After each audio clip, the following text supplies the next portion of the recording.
Hello students. आज हम methods of child study के अंतर्गत अगली विधि का अध्ययन करेंगे। कल हमने समकालीन अध्ययन प्रणाली का अध्ययन किया था। आज हम दीर्घकालीन अध्ययन प्रणाली का अध्ययन करेंगे।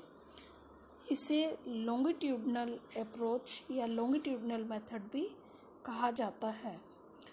नाम से जैसा कि आप सुन रहे हैं दीर्घकालीन, यानी कि ये जो अध्ययन प्रणाली है ये लंबे समय तक चलती है, ये लॉन्ग ड्यूरेशन के लिए होती है। तो अब हम देखते हैं क्या होता है इस अध्ययन प्रणाली के अंतर्गत। इस प्रणाली में एक ही आयु स्तर के बालक समूह को चुना जाता है। फिर समूह के बालकों की आयु के बढ़ने के साथ साथ उनकी मानसिक और शारीरिक योग्यताओं के विकास क्रम का निरीक्षण और मापन किया जाता है और अंत में इस प्रकार प्राप्त आंकड़ों के आधार पर विकास क्रम को ज्ञात कर लिया जाता है। यानी कि ये जो अध्ययन प्रणाली है इसके अंदर एक ही जो बालकों का ग्रुप है उन्हीं को आगे तक स्टडी करते हैं, अध्ययन करते हैं। बचपन से जब कम उम्र के बच्चे हैं तब उनको सेलेक्ट किया जाता है अध्ययन के लिए, और जैसे जैसे वो उम्र में बढ़ते जाते हैं उनकी एक्टिविटीज़ को नोट किया जाता है, उनको अध्ययन किया जाता है बड़े होने तक। तो इसमें स्टडी में काफ़ी लंबा समय लगता है क्योंकि उन्हीं के बड़े होने का इंतज़ार इसमें किया जाता है। इस प्रणाली की सहायता से हम शारीरिक ऊंचाई यानी कि लंबाई के बारे में, शारीरिक वजन, बुद्धि लब्धि यानी कि IQ, मेंटल एबिलिटी, इंटेलिजेंस, भाषा का विकास, सामाजिक और संवेगात्मक विकास आदि से संबंधित समस्याओं का अध्ययन कर सकते हैं। उदाहरण के लिए यदि हमें बालकों में भाषा विकास का अध्ययन करना है तो 1 वर्ष की आयु के केवल 100 बच्चों को चुनेंगे और प्रत्येक 6 महीने पश्चात उनके भाषा विकास का निरीक्षण और मापन करेंगे। जैसे कि भाषा विकास के बारे में कि उनको कितने शब्द का ज्ञान है, उनकी वोकेबलरी क्या है, क्या अर्थ वो समझते हैं, उच्चारण कैसा है, ये सारी बातें हम जानकारी निरीक्षण करेंगे, जानकारी इकट्ठी करेंगे। और जैसे जैसे इन बच्चों की आयु बढ़ती जाएगी हर 6 महीने के पश्चात अध्ययनकर्ता इन बच्चों का भाषा से संबंधित क्रमिक विकासों का निरीक्षण और मापन करता जाएगा। तो इस तरीके से हम देखते हैं कि इस प्रणाली में समय काफ़ी अधिक लगता है। फिर भी इस प्रणाली की सहायता से बुद्धि और व्यक्तित्व आदि से संबंधित विकासात्मक क्रमों का हम अध्ययन कर सकते हैं और इस तरह की काफ़ी स्टडीज़ की गई हैं पहले। उदाहरण के लिए एक अध्ययन किया गया था 1954 में। 21 महीने से लेकर 14 वर्ष की आयु के बालकों में समायोजन में जो भी बाधाएं आती हैं उनका अध्ययन किया गया था। और एक अन्य अध्ययन 1958 में किया गया था माता पिता की अभिवृत्तियों और व्यवहार का प्रभाव बच्चों की पर्सनैलिटी पे या बच्चों के जो व्यक्तित्व में शील गुण हैं, ट्रेट्स हैं और बुद्धि आदि के विकास पर किस प्रकार से पड़ता है। इस समस्या का अध्ययन दीर्घकालीन प्रणाली द्वारा किया गया। समकालीन और दीर्घकालीन विधियों में अब आपको अंतर स्पष्ट हो गया होगा कि दोनों की अपनी कुछ सीमाएं हैं, कुछ फायदे हैं।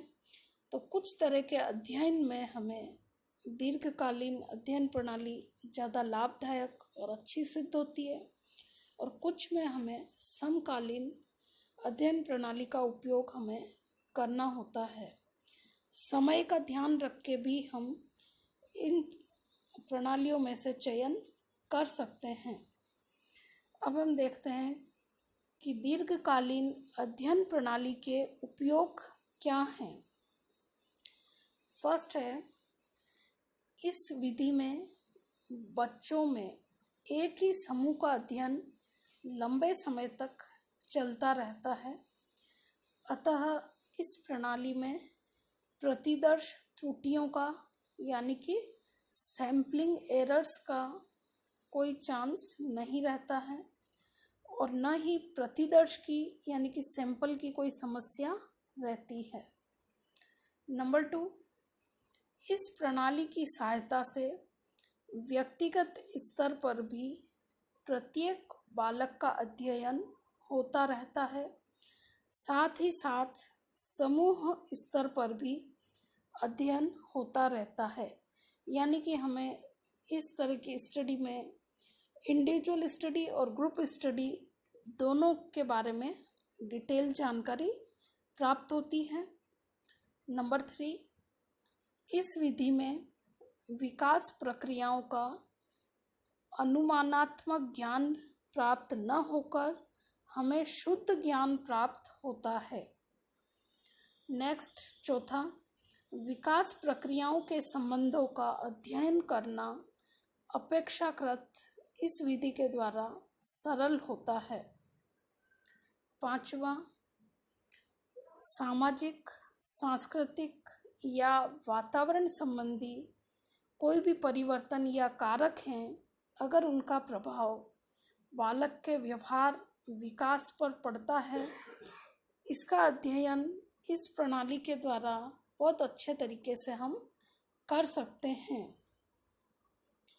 नेक्स्ट है, किसी निश्चित अवधि में बालक के विकास के गुण तथा मात्रा आदि का ज्ञान भी हमें इस प्रणाली के द्वारा प्राप्त हो सकता है। अब हम देखेंगे कि इतने फायदे होने के बावजूद इस दीर्घकालीन अध्ययन प्रणाली की क्या सीमाएं हैं, कुछ लिमिटेशंस भी हैं। इस विधि के द्वारा अध्ययन करने में अध्ययनकर्ता को अधिक समय और धन व्यय करने की आवश्यकता पड़ती है। तो ये समय और धन दोनों के हिसाब से खर्चीली अधिक है। दूसरा, इस प्रणाली द्वारा अध्ययन करने में हमें अगली विकास अवस्था तक वर्षों तक इंतज़ार करना पड़ता है। जैसे अगर बच्चे की हम अध्ययन कर रहे हैं, 1.5 साल का बच्चा है, तो उस समय हमें जो जानकारी प्राप्त होगी वो बच्चे के विकास की 1.5 वर्ष की अवस्था की ही जानकारी प्राप्त होगी। अब हमें उन बच्चों की 2.5 वर्ष या 3 वर्ष की अगर हमें जानकारी चाहिए तो हमें समय का इंतज़ार करना पड़ेगा।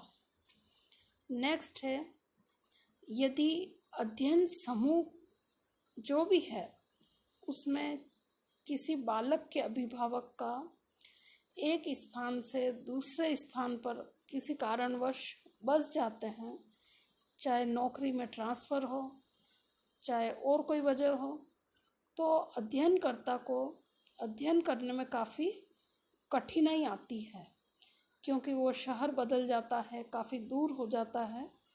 नेक्स्ट, जो मूल प्रतिदर्श है या जो सैंपल है जिसका कि अध्ययन किया जा रहा है, उसको बनाए रखना या स्थिर रखना भी काफ़ी कठिन हो जाता है। अगर मान लीजिए कोई सैंपल है हमारा, कोई बच्चा है, अगर वो या उसके घर परिवार के लोग, माता पिता अगर इंटरेस्ट न लें हमें कोऑपरेट न करें, हमें अगर सहयोग न करें, तो हम उस अध्ययन को लंबे समय तक बनाए नहीं रख सकते हैं।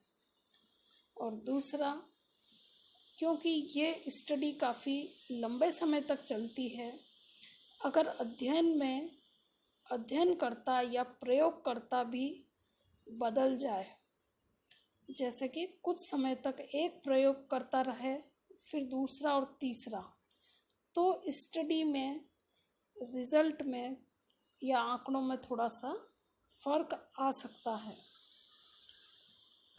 धन्यवाद।